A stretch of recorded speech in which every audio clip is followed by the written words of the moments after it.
Hey guys, welcome to a very special preview portion of our weekly top 10 because we've run out of material that we want to record for Marvel. No, we haven't. There's still more. But for now, though, we're going to talk about essentially. And David actually said, "Hey, how fast can you get this done?" So, Yesterday. what are your top 10 favorite superheroes? Honestly, I probably could have done this in my sleep. I thought it was extremely hard because there's a few thousand of them. Well, okay, but again, I think I could have done this in my sleep. Now, if you'd said, "Hey, what's your top 10 DC? What's your top 10 Marvel?" Maybe a little more difficult because but no, quite frankly, this was. But I also challenge you to do them in order. Well, and that's the thing too. That's tough. Yeah. Because I have to start at number 10 and go down to number 1. So I wonder how much overlap we have. I think it's one character, maybe two. Yeah, maybe 2. So, which is about what I expected. Yeah, I mean, in the order that they are, we probably have the same characters on most of our list, but it's the order that they come in. I bet we only have 2 characters overlapping. 2. Wow, we only have like 2. Yeah. Wow, holy crap. Let's go kick off the actual recording. Let's do this thing. And this will take a few minutes because we're going to talk about the whys and the. Yeah, and 2 of mine I do want to explain a little bit about who they are. And I'm actually going to do some deep dives on mine. Okay. On my blog. So. Okay, cool. Very cool. Yeah, davidhasissues.com, which really I post. Have issues. Yeah, lots of issues. Lots. Well, I mean, about 20 short boxes full. 20. That's what I was talking about. Yeah. So, hi guys. I'm David. And I'm Garen. And we're the Printing Panel Podcast, and today we are doing our top 10 all-time favorite comic book characters, counting down from 10 to 1 in order. So, this was, and we talked about this on the YouTube channel, but David, last night, or at 4 o'clock or so, he's like, "Hey, so how about we do a top 10 list? How fast can you get your top 10 list together?" I'm like, "I can do this, no problem." And it was easier and harder than I thought it was going to be. Right. If you had said top 10 DC, top 10 Marvel, it would have been very difficult because there's a lot of characters. Those of you watching on the YouTube channel know you're not having deja vu. We really did just say this. And if you had said, "Hey, I need your top 10 villains," that would have been a whole different thing too. Because I got a whole villains list. I'm like, yeah, that's my favorite villain. But for now, I feel like you have a bunch of composition books at the house, and you're just slowly ranking. So I'm going to ask this question. Wow! From the sidelines, Heather just shakes her head. Yeah. So here's the interesting thing for me. I picked my 10 in a very specific way, and then ordered them, and I had trouble with one on deciding which one I want to put in there. But here's how I chose mine. I chose characters that make me pick up comic books. If John Henry Irons, as an example, he's not on my list, Steel, was in a comic book in the 90s, there's a pretty good chance I wanted to read it because I liked Steel. right. So these 10 for me are a guarantee that if my character's in that book, I'm going to spend the $5 to get the book. So what's your number 10, sir? I'm going to start with the Sentry. Now, the Sentry hasn't been around that long. He's only been around since 2000. Most people don't really realize who the Sentry is. He's created by Paul Jenkins. And Sentry has the power of a million exploding suns. He's Marvel Superman. Well, no. But he's not. No, wait a minute. That's Hyperion. That's Hyperion. So the Sentry was created as the whole concept was they wanted a character who was a Superman-type character, but he was old and fat and had forgotten how to be Superman. They wanted someone, because the first time we see Bob Reynolds is he's kind of this middle-aged, overweight guy who literally doesn't remember being it. And the whole universe didn't remember that he ever was the Sentry or that the Sentry was ever a thing. But that's part of his ability. Mm-hmm. He basically makes people forget who he is. He doesn't do it on purpose. I think I can do that in dating. Yeah. So that's the point. He makes people forget. So, and apparently he's been around since the 60s. He just doesn't know. And he was one of those kids that, gee golly, I want to work for this scientist. And he drinks the scientist potion and he turns into the Sentry. But unfortunately, yes, he's the Sentry. But not really. But he's also the Void. So he's got the Sentry, the good guy. The Void is the bad guy. The Void's in the background always. The Void is constantly there and constantly a threat to appear. And the Void is more powerful. Yeah, than the Sentry. Void is just as evilly powerful as he is a power of good. Now, Sentry has been used in lots of things. He was part of the Avengers for a long time. He was even part of the Dark Avengers because He's dark as hell. Green Goblin figured out a way to manipulate him because he's kind of insane. He was made to be dead. Strange put him into a pocket universe and then pulled him out and used him again. So he's one of those characters that I will continue to use over and over again because I really, really like this. He actually had a whole run of them in the New Avengers when they appeared in 2005. He actually had his story arc was the second story arc, 7 through 10. And this is one of the reasons I loved him so much because he genuinely is a great character and he's so broken, but that's why you like him. Right. So, and he has basically Stark Tower is his tower. he inhabits the top floors, but that's what kind of made it Avengers Tower. So anyway, Sentry's my number 10. Love him. So and I'll read anything to do with him. So when we were discussing birthday gifts and like the thing I got you, I'm like, did he really like it? And you're like, yeah, no, most people don't get me. I'm most people. I don't get you. So Well, you did. You got me Punisher. That you totally understood. So Harley Quinn is my number 10, and she is the one exception to my if she's in a book, I'll get it rule. If she's in a Batman book, I'm going to get it. I won't follow Suicide Squad just for Harley, and I won't follow the Harley Solo series just for Harley. And that has more to do with I'm going to look at who's writing it and who's drawing it before I decide whether or not I want her. To be fair, though, you have a lot of the Frank Cho Harley Quinn covers. At this point, I think I have them all. I have several of them that are now signed, which is pretty cool. Because we do love Frank Cho. Yeah. So that was my number 10. Harley is... She's not an anti-hero. She's an actual hero now. She's an actual hero, but more important than that, she is feminism. She is the liberated woman of the comic book universe. Yeah. She had the abusive boyfriend turned into, maybe it's time to kill Mr. J now. And you know, that's the fun part of, I think, this whole punchline and Harley and Joker thing. I fully expect her to womp punchline's ass. Well, we're going to see. We'll see in 92 what happens. Eventually. Oh, yeah. Well, in 92, we'll get that in a few weeks. So, my number 9 is Wolverine. Okay. And I will read damn near anything that he is in. I love Wolverine. Independent series. I've read that Savage Wolverine crap. Every issue. Knowing it was bad. When Bartok the Leaper was kicking his ass, I was like, all right, this is not my Wolverine, but let's see where it's going. But again, it was Frank Cho. So it's kind of hard to beat Frank Cho doing that. The art was amazing. Just stop reading the story. But no, Wolverine... He's a character I've loved ever since I was a kid, and you're kind of hard not to because in the cartoon series in the 90s, he was amazing. I mean, like, you loved him because he was the runt, he was the one who always had some smart ass quip, and you loved hearing it. Now let me ask you a question, and this is something I genuinely want to know. I will spoil that Wolverine is also on my list. I will not give away the position at this point. Sure. Do you like Mysterious Wolverine without his memories? Or Wolverine with his memories better? Oh, Wolverine with his memories a whole lot more. Yeah. When he finally gets his memories back after the 198, yeah, 198, right? No, yeah, it's because essentially when everything comes back together, there's 198 mutants left. He's one of them, and he has all of his memories back completely. And they do a Wolverine origin line, which was phenomenal. Mm-hmm. So he gets all of his memories back, and he's like, oh. I got a lot of people to go kill. And yeah, I mean, at one point he's going rogue to the point where Cyclops takes the adamantium sword and it's like, if you don't stop, I'm going to have to kill you. So outside of the Avengers, Batman, Superman, Flash, and Green Lantern, he is, to me, the most recognizable comic book character of all time.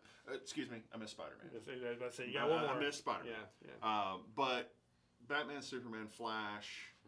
And for someone who is the best at what he is at what he does, and what he does isn't very nice, that's a pretty impressive thing. Even more well known than the Punisher. Well, and that's the thing. They put so much more emphasis on Wolverine. Now, by the way, it took a while to do it because he wasn't a favorite character in the very beginning.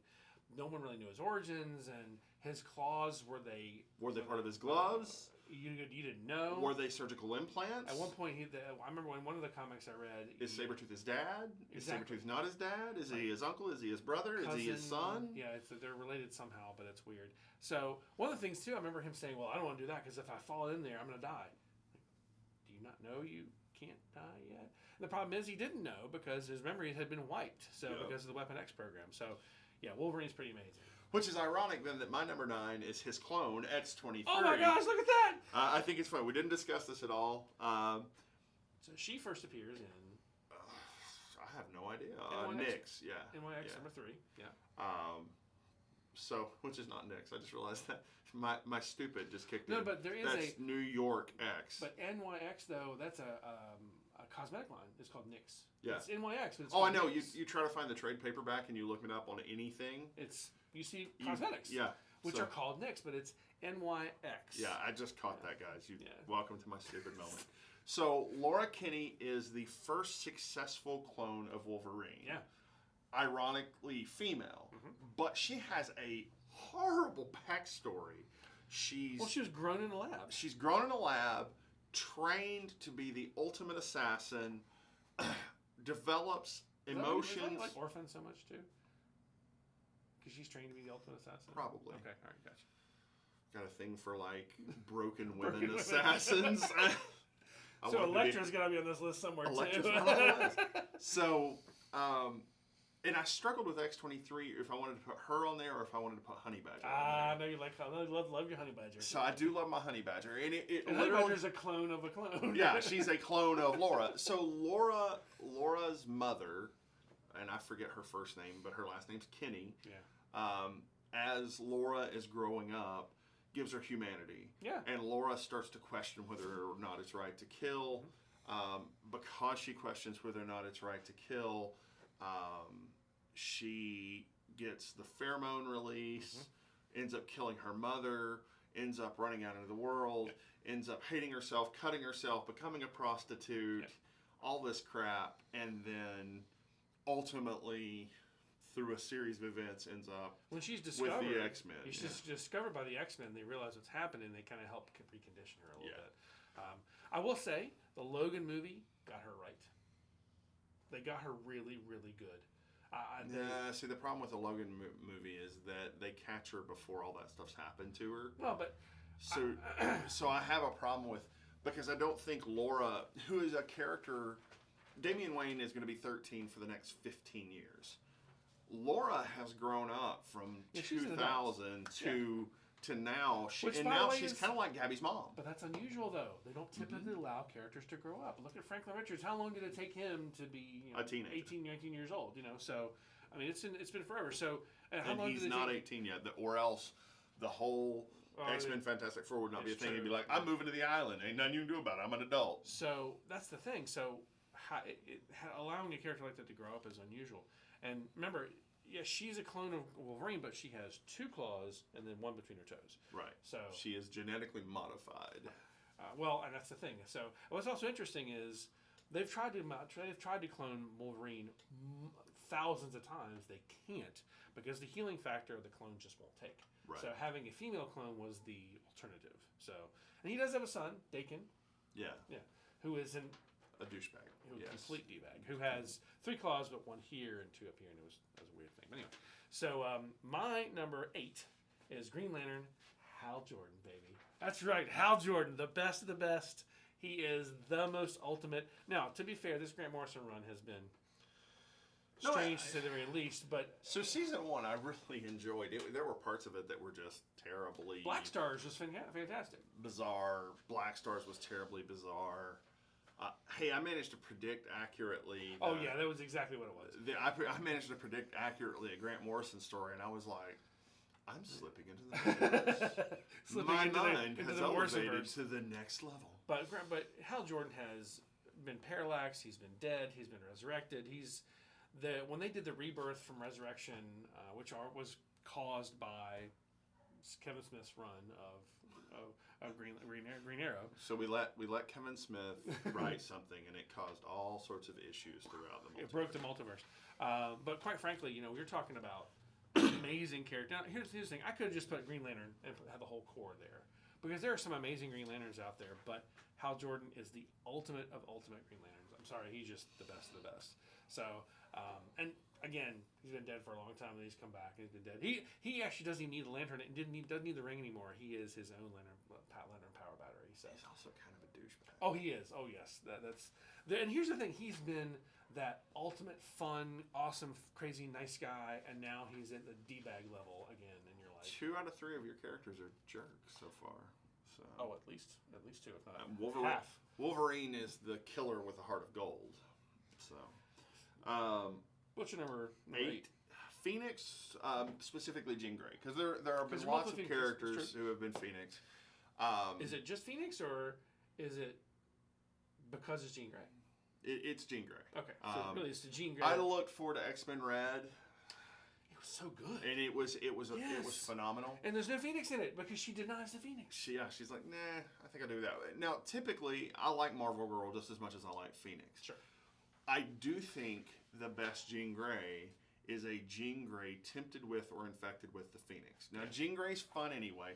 I think Jean Grey right now is the most amusing she's ever been because you have no idea if she's shacking up with Scott, shacking up with Logan, Yes. shacking up with both, Yes. mad at Emma, not mad at Emma, whatever. It's so wonderful. And she can be catty. This is what's made Hickman so fantastic. She can be innocent. Young Jean Grey was a great series. Yeah. The future Zorn version of Jean Grey was neat. There was no version of Jean Grey that was bad. Jean Grey, my favorite redhead, period. Like her better than MJ. So, yeah. You're pushing some MJ buttons. People are going to... MJ's hotter. They're going to get mad. MJ's They're hotter. going to get mad in a second. Although Famke Janssen over Kirsten Dunst. Oh, Famke. Oh, yeah. Oh, anyway, what's your number 7? I'll let you go first. Emma Frost. Emma Frost. I do like Emma better than I like Jean. Emma is a bitch. Oh, there's She no is- other way to put it. A manipulative. I have liked Emma as a villain Yeah. because she helped me through puberty. What other character? What other I character? can't believe we're... Okay. What other character can just appear in lingerie? Not even all lingerie. the I mean, we're time barely- in mainstream continuity. I mean, you can go with Sure. Lady Death, Sure. you can go with Vampirella, but they're all But those. they're not mainstream genre. But they're not mainstream continuity. No. Meanwhile, she shows up in a bustier and a thong and a friggin' cape, and everybody's like, Yeah. "Woo!" Sorry, I'm throwing excited. things. Yeah, nice. So, besides that, Emma never really had a reason to be a villain other than she wanted to be rich and powerful. Oh yeah, it wasn't because she was. She's not a broken, misunderstood woman. No, None she of wanted, that. She just wanted money, I want money and I want power. and she's not not even a bad person. She's just. Listen, Oh no, she's a terrible person, but I love that But about it's her. like, I'm just better than you. I mean, Yeah. that's I'm just better than you. Although the panel from X-Men where the octogenarians tell her that she looks like an S word and she needs to wash herself because she has a serious P word problem was the background of my computer for a long time. Yeah. I have to love admit, Emma Frost. Love the perfect Emma Frost story is Death of X. Well, no, the perfect is Astonishing X-Men because, honestly, you have one of the most amazing writers of comic books of all time. Created Firefly. I mean, he created Buffy. So Joss Whedon, he took Astonishing. Hold on. Go ahead. But he's got Astonishing. He creates this amazing character group in Astonishing X-Men. He understood them so well, understood the characters because he reads comic books. Hold on. So Are you done? well, Tell me what Emma does. But Emma, of course, manipulates Scott the whole time. It's just awesome. That's my favorite version of her. But that shouldn't be your favorite version. Death of X is better, and the reason Death of X is better is that Emma really genuinely does love Scott Oh yeah. more than Jean Grey does. Oh yeah. Jean Grey's always been a little attracted to Logan, always been a little off Scott. But When Scott gets killed, part of it is because her rage he got killed. Part of it is because she knows unless she does something, the other mutants are going to die. So it's one of the most heroic things she's ever done. It is but the only she heroic thing also she's ever done. spends 5 issues Pretending. covering up for the fact Scott's been dead all along using her psychic powers. Yeah. She took on Black Bolt by herself and won. That's a bad bitch. Well, I mean, she's diamond form. I mean, That's a bad bitch. I'm just saying. so anyway. So my number 7 is Red Hood, and of course the Jason Todd version of Red Hood. Right. I love this guy. He is an anti-hero, but he's also still a hero. He says, I'm going to kill, but he won't kill because he knows what Bruce is going to say, so he won't kill. And the Red Hood and the Outlaws, they did 2 Red Hood series, 152, which was phenomenal, and then, of course, the current run that they have right now, which is, it was a trinity. Basically, it was Superman, Batman, and Wonder Woman, but it was Red Hood, Bizarro, and Artemis. So they had the trinity. He's one of my favorite. Honestly, I'm that guy who voted for Jason Todd to get killed as Robin because he was a horrible Robin. He was a terrible little butthole. But it was written that way. The fun thing about Jason Todd, and I love Jason Todd almost made the list. Jason Todd didn't make the list because of the guys who knocked him out, not because he's not great. Sure. The best thing about Jason Todd is I think Jason Todd is the true heir to Batman. Oh, yes. I think he would make... I think Dick Grayson resents Daddy too much. Yeah. He has to have his own brand. He has to be Nightwing, which is such a... And Damian really shouldn't ever be Batman. Well, Batman Beyond answered it. He becomes the heir to the demon. Right. And ends up taking over the League of Assassins, and whether that's canon or not. And Tim also should do his own thing. Yeah. He doesn't have to be Drake, but he doesn't also have to be Robin anymore. He could be Red Robin, which would be fantastic. Drake was a bad idea when it was a singer. Yeah. But I mean, the reality is you're right. Red Hood is the answer to the Batman. Yeah. And he's the one who should... And Sean Murphy's going to be the one that takes us there. I think you're right. I think absolutely you're right. So that's my number 7. So when you go to your number 6? My number 6 would be Doctor Strange. Great choice. Now, the fun thing about this, when I made the original list, I had 3 doctors on it. I kept 2, and the one that dropped out was Dr. Fate. Sure. And the only reason Dr. Fate dropped out is he's underused these days. No, and Fate, for whatever reason... And they tried to replace him with the kid. Here's the thing. There have been many people underneath the helmet. The helmet is really the most important part, not the person underneath. But right now, we don't have a Fate at all in the DC universe. Right. Just doesn't exist. Doctor Strange. Or if he does, he's maybe part of the Justice League Dark. But even then, it's... Yeah. Most of my life, there has not been a Doctor Strange book. Doctor Strange has always been that ancillary character that showed up in other things. There were Defenders books. He's been... There have been Strange books, but they've been not ongoing. It's always been like a mini series, or like 24 issues and that's it, and then they start to do something new. Right now we kind of have this renaissance of Strange. I credit Harry Potter. Yeah. They tried to take magic out of the comic universes. Yeah. They really did. They made magic painful to a lot of the characters in DC universe. Like, magic is not a big thing. Even though Zatanna is this amazing character, they've kind of like pushed magic to the side. If you look at 70s and 80s and 90s comics, magic was kind of this taboo thing, except for in the Vertigo line, and it's why Vertigo was so kind of stand out. But I love Doctor Strange. I love his arrogance. He's a character that continually falls back into those old patterns. I think I identify that with a very personal level. Yeah. His current run, I was really thinking I was going to hate Surgeon Supreme, but it's been great. It's been really, really well done. Because it's Mark Waid. And honestly, you have an amazing writer. It's been Mark Waid. Really. And his house is a character in the story. Yes. Wong is such a big part of it. But Strange on his own knows he's a flawed character, and and by the way, the movie that they did was really, really good. Yes. I mean, it was very true to the Benedict character. Cumberbatch hit it. He really did well, and I really kind of can't wait for the next level of movie, which we may not get until 2022 now. But yeah, I mean that's pretty amazing. I would love to kind of see more of that. But but no, very good. And Benedict Cumberbatch in the Avengers movies was fantastic too. It's like the one, So what's your number 6? Mine is Punisher. So yeah, good job. I'm surprised that's so far down your list. Well, here's the thing. There's others that, and when you see them all, you'll maybe understand a little bit better. Or when you hear them all, but Punisher, I will read everything, man. I own so many Punisher books. Dave was nice enough to give me the first original Punisher series. I'm still in search of ASM 129, like a decent copy I could grade, but Honestly, man, he's one of my favorites because he's an anti-hero, but he's still a hero. I do look forward to them dropping the facsimile edition of ASM 129. I mean, it's going to happen at some point. Yeah. It's one of those iconic books that just has to get. It's a wall hanger, absolutely. Yeah. And I can't afford $1,000 book. I can't. I mean, that's the thing. It's like there's other things that I got to pay for, but Punisher's been around since 74, 75, something like that. He's been around for 73. Excuse me.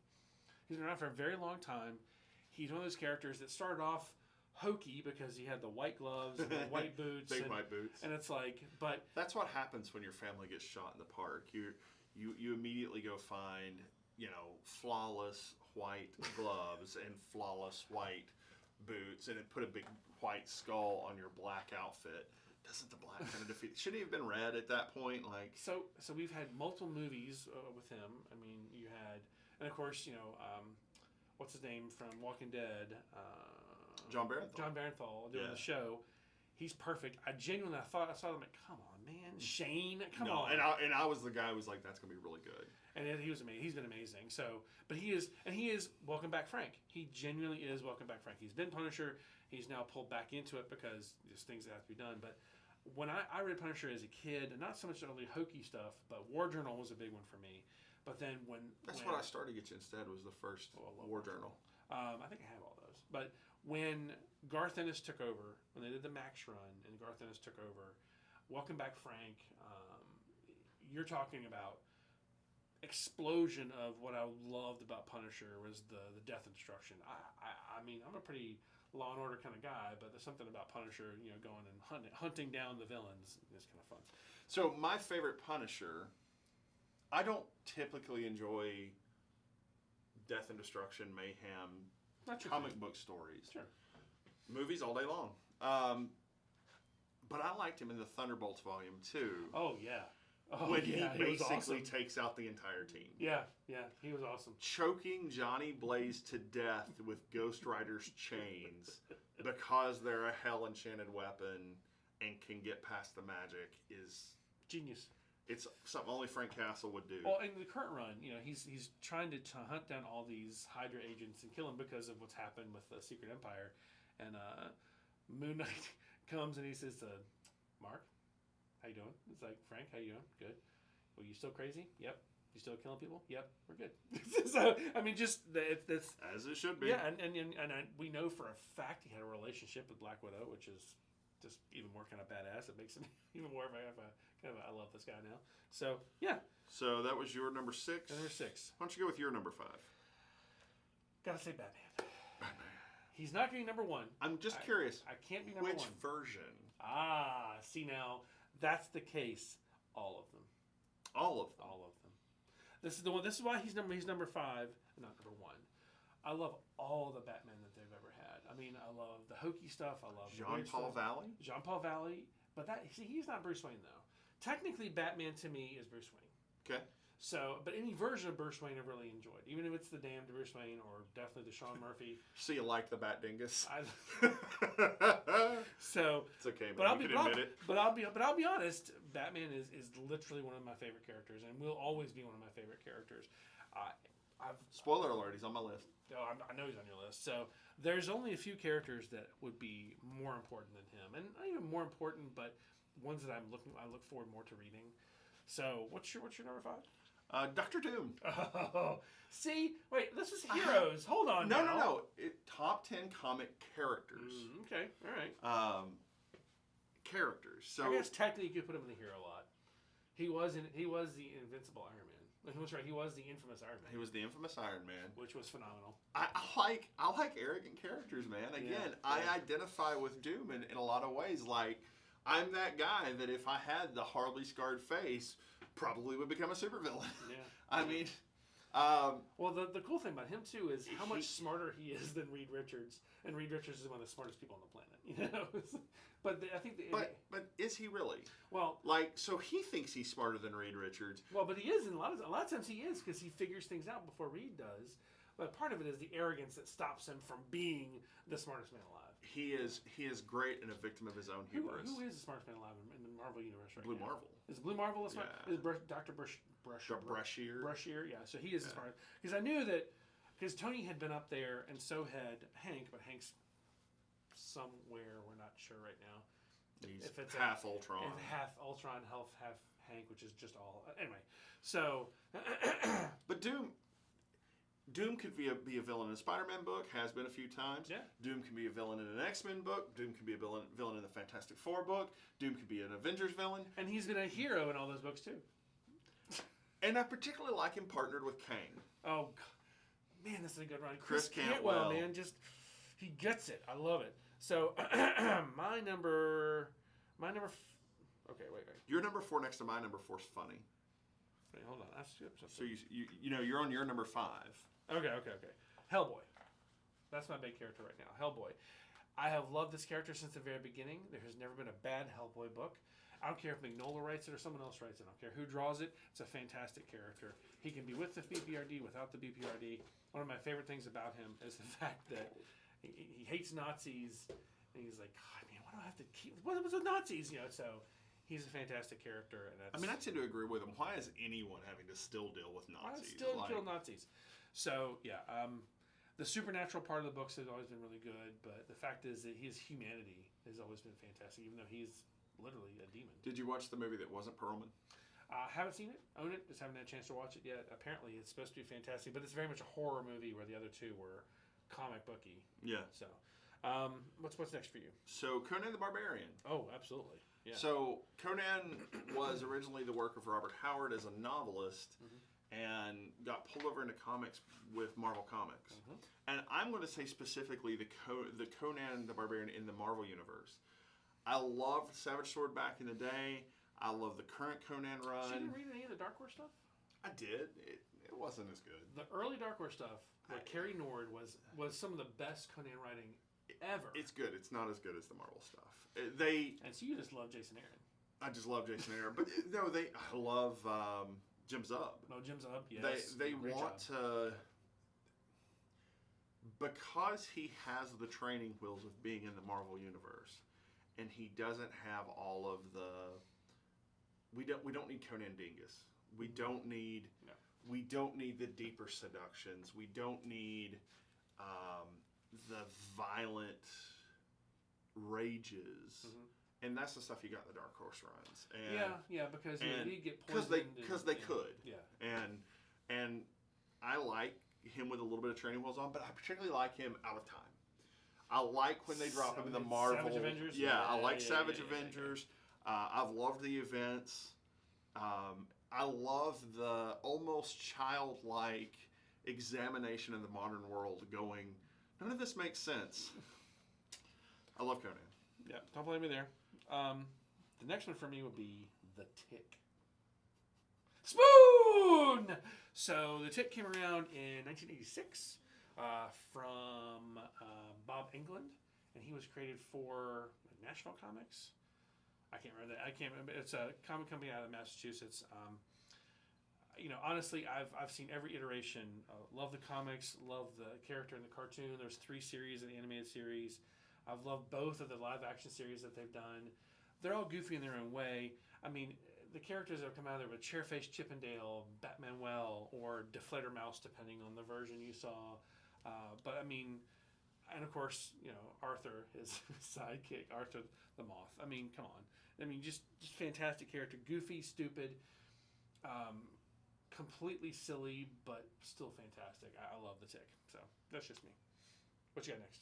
Number 3? Yeah. Joker. Now hold on. How are we fitting the Joker in here? All these things, the Joker of all characters. One of my favorite characters. Really? I want to not like the Joker. Okay. Brian Azzarello's series Joker. Oh.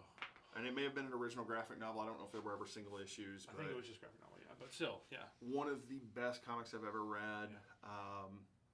A lot of the material based around the Joker has just been phenomenal. Oh, yeah. And I never want Joker to have a redemption arc. He shouldn't ever have. He should never. Anybody who goes to try to write a Joker sympathetic or a Joker redemption arc will help ruin the character. So what's the best character? Is it the animated series version from Mark Hamill? Is it the new movie they did? Is it the first Batman movie, the Jack Nicholson Joker? Brian Azzarello. That's the best one? clearly define the Joker for me. So the Joker series is not really about the Joker. It's about one of his goons. Right. A professional goon, which I love. And so the goon is going to betray the Joker to Two-Face. Right. And he's working with both gangs, basically to keep himself alive, because he's stuck between a rock and a hard place. Exactly. Joker knows it, and the best part is how Joker deals with it. So some of the other goons pull the guy to the side. They're like, hold on, he's in the car with some whore. And Joker gets out, pants all undone, talks to the guy. The guy looks in, and it's his wife. And he's like, yeah, you should pay her what she's worth. You know, and then walks off. And you know now that the Joker shagged your wife. That is the... While Mark Hamill's Joker is going to spiritually be my Joker, I can't say that I could see that version of the Joker doing that. And that's almost a Heath Ledger Joker. Yeah, it is almost. Yeah. Which is what they modeled that series after. So, my favorite Joker is probably the animated, or if not, the Killing Joke Joker. Yeah. So, love that Joker. All right, so I got Green Arrow / Hawkeye. Because essentially they're the same character. Really, one's Marvel, one's DC. They're basically the same character. And I can't say one without the other because they're equally amazing. Hard to pick between the two. They're both smartasses. They're both complete jerks in a lot of ways. Normally the weak point on the team that saves them at the end exactly, of the day. I mean, because let's be honest, Green Arrow was the one who saves the entire Milky Way because Parallax is going to destroy the sun. Green Arrow's like, nope, I'll do it, and he actually sacrifices himself and his life to go save the rest of the group. So this one guy with no powers takes a plane, drives it in, and saves everybody. So and Hawkeye, of course, has been redeemed so many times. I mean, he was a villain to begin with because he was trained by the swordsman. He was a guy in a circus, but now he's this ultimate hero. He's been, of course, in the current Freefall series, it's been even funnier. But so we're down to two. So my last two are kind of boring because we've already talked about them. Yeah. But I'm going to change a little bit. So Batman's my number 2. Sure. I like the Thomas Wayne Batman best. Really? Yeah. Really? Not Terry? You love Terry McGinnis. Come on now. No, I really kind of don't. The part of the reason I follow the Batman Beyond series is to find out what's going to happen with Bruce and the Joker. I would have dropped it a while back, and then they started giving us Damien's storyline, and I'm like, grown Damien, who should be the heir to the Bat Cowl, yet Terry's there. I mean, that was the thing. Batman Beyond, once Damien was introduced, should have immediately never been canon, and they chose to bring Terry McGinnis in, which was the big question of where was Damien. Yeah. The whole fun of the rebirth run of Batman Beyond has been why Damien isn't. But we get it now. But we get it now. Yeah, he becomes. But the Thomas Wayne Batman will always sell me comic books. So you're talking about like from Convergence, or you're talking about the one from Flashpoint? Yes. Because they're not the same Thomas Wayne. No, I will. Right, they're not the same Thomas Wayne. One Flashpoint had the guns, and one from the other one did not. And I've loved Thomas Wayne being in the actual continuity, and it was the Flashpoint version, and he was working with Bane, and so totally crazy. Now, Bruce is amazing, and if Batman's in a comic, I'm probably going to read it. Sure. But guarantee you'll get my money with Thomas Wayne. All right. So my number 2 is Captain America. Captain America. Steve Rogers? Steve Rogers. I mean, he will always be one of my absolute favorite characters. I will read damn near anything with him, even if it's not fantastic. Well, I'll pass on the Heroes Return version. The Liefeld version? Oh God! Please do not say anything bad about Rob Liefeld. We just apologized to him last week. It's not that. It's there's something about the way the character, because Liefeld didn't write it. He just did the art for it. There's something about the way that they portrayed it that just didn't feel like Captain America to me. But also because it was Franklin's version of Captain America, so it was that pocket universe version. But no, Captain America, and this is why it hurt me so to the core to have a Hydra Captain America. It hurt me to the core. Which is the only time I've liked Cap. So that was painful, but I love Captain America. Fantastic. What's your number two? You got number two. What's your number one? No, you do your number one. Spider-Man's not my number one. Spider-Man. Spider-Man. Spider-Man. Not just Peter Parker. I mean, Really? No, but any Spider-Man has been fantastic to me. Even, I mean, come on now, I Spider-Man. can buy into Miles, but Miguel O'Hara? Come on, man, Miguel O'Hara, he's awesome. He's not related to Peter in any way, shape, or form. Doesn't know who Peter was. No clue. He just develops his stuff because the company he's working for. Come on, man. Miguel is fantastic. I am very excited because they're going to do a movie about him. I'm excited. It's going to be fantastic. It's going to be the end of the Spider-Verse too. No, they're actually saying there's going to be a 2099 movie. Well, you know that at the end of Into the Yeah, Spider-Verse. we saw him at the end. He'll be in the next one, but there's going to be a movie with him in it as just his own offshoot. So, It's going to be. trivia question: what was his first appearance? Miguel O'Hara's first I appearance. have no idea. Amazing Spider-Man 365. The very end of the book. It's an anthology kind of thing. At the very end, there's like 5 pages. It's the very beginning of the Spider-Man 2099 run. So yeah. And who's the writer for it? Peter David. There you go. So, and of course, your number one is Wolverine. Of course. So, I could have predicted that before you said anything. I knew it was going to be a toss-up between Batman and Wolverine before you even saw your list. So, that's pretty good. No. So he's the best at what he does. What he does is very nice. Well, the fun thing is you throw Wolverine in the Avengers, Wolverine's amazing. You throw Yeah. Wolverine in the X-Men, Wolverine's amazing. You throw Wolverine in Alpha Flight, Wolverine's amazing. And Alpha Flight. There have been some versions of Alpha Flight that are pretty great. Just not all the versions. There haven't been any versions of Alpha Flight that were that great. All right, guys. So we asked you last week to put together your dream lists. One of the things we're looking to do in the future is start having some dinners, some gatherings, some hangouts to discuss things. One of the things we're probably going to discuss is your top 10 favorite comic book characters. Expect us to keep doing some top 10 lists between now and the rollout of new comics when our recording time will get kind of more finite. But it's been fun. Yeah, and we could do another one of these lists next week for the top 10 villains if you wanted to, Leo, and we could do whatever. I mean, but we got tons to talk about. So Then I'll have to talk about Mitzelplick. Mitzelplick, I love Mitzelplick. All right, you guys have fun. We really appreciate it. And have a great day. Okay, love you. Bye.